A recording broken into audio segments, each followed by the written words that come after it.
Que la paix du Seigneur Jésus soit avec nous, de ce qu'il nous soutient dans le partage de la trajectoire de la marche de Dieu dans ses alliances,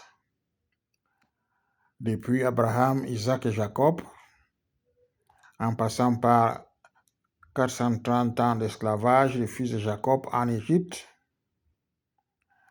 en passant par la traversée de la mer Rouge à sec, après avoir infligé à Pharaon 10 plaies par ta main puissante. Le peuple fut libéré et a traversé la mer Rouge à sec, disais-je, et il est entré et il est allé au désert pour faire à son Dieu des sacrifices à cause de leur libération. Il s'est prononcé en faveur du Dieu de leur père, d'Isaac et de Jacob, qui est devenu leur Dieu reconnu pour ses œuvres bienfaisantes et puissantes, en droite ligne avec les promesses faites à Abraham, à Isaac et à Jacob. Maintenant que le peuple est sorti du désert, après avoir traversé le Jourdain sous la conduite de Josué,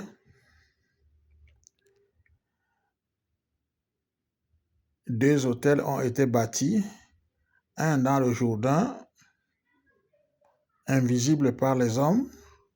et un hors du Jourdain à Gilgal, visible par les hommes, où les sacrifices d'action de grâce ont été faits à Dieu, et où un camp spirituel a été établi pour permettre au peuple de reposer et d'accomplir les rites spirituels liés à la circoncision de tous les mâles jusqu'à leur complet rétablissement. Ainsi, le peuple a été conduit dans sa victoire, dans sa promesse, de lieu en lieu à Canaan. Les différents royaumes qui y étaient ont appris l'arrivée de Josué, parmi lesquels les Gabaonites, qui ont usé de malice envers Josué, envers le peuple, pour qu'il ne soit pas détruit par l'épée, des nouveaux occupants, qui ne soient pas soumis à l'épée. Alors, ils sont devenus des serviteurs puiseurs d'eau d'Israël. À cause de cela, c'est une parenthèse, tous les vaillants hommes appelés Israël maintenant devraient aller occuper 12 portions de terre, c'est-à-dire l'espace à Canaan qui leur était réservé là où coulait le lait et le miel, et chasser tous les fils canaanites, philistins et autres qui habitaient ces lieux et qui l'ont développé où coulait le lait et le miel, pour qu'Israël, peuple de Dieu, en soit bénéficiaire. Ainsi, la promesse de Dieu a été accomplie envers Israël parce qu'ils ont pu occuper tout Israël selon les limites qu'il a données à chaque tribu, y compris celle de Joseph, qui était représentée par la demi-tribu de Manassé et la demi-tribu de son frère, pour compléter la part de Joseph comme descendant d'Israël, de Jacob, devenu Israël. Il y avait Ephraïm et Manassé. Voilà, Israël a été installé sur la terre promise et a régné sans interruption pendant des décennies, voire des siècles, sans aucune perturbation, et jouir du lait et du miel et la paix de Dieu, de leur Dieu, ce qui les a rendus non seulement riches, abondants, mais super puissants, au point de soumettre toutes les nations autour d'eux, ces nations païennes qui ont été chassées, et leur donner de ne pas avoir des relations avec ces nations païennes pour se soumettre, ou plutôt pour collaborer avec leurs coutumes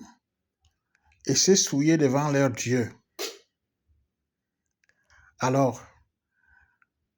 Israël, à force de vivre la paix et l'abondance, a perdu les principes de leur Dieu relatifs aux dix commandements et aux recommandations strictes que Dieu avait données aux uns aux autres pour que ces recommandations ont été données pour que Israël ne se prostitue pas avec les autres nations, pour repartir encore dans la vie de la chair du paganisme, de confusion sans Dieu et loin de Dieu. Alors, dans la marche, Israël a été, dans le fil du temps, dans la lassitude, dans le repos et la paix. La chair ne connaît pas se reposer. Israël était charnel. Il a commencé à s'exciter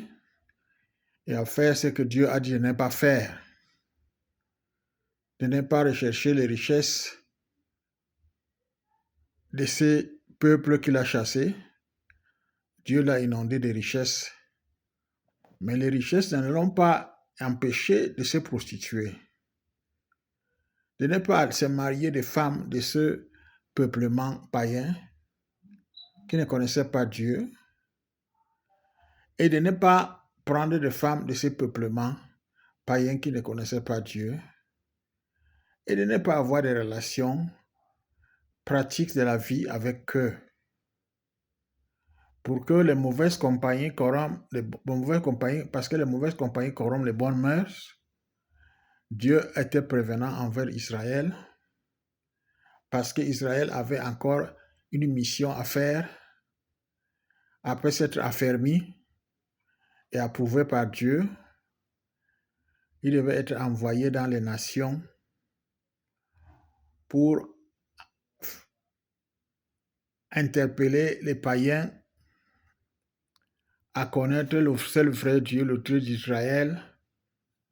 d'Abraham et de Jacob,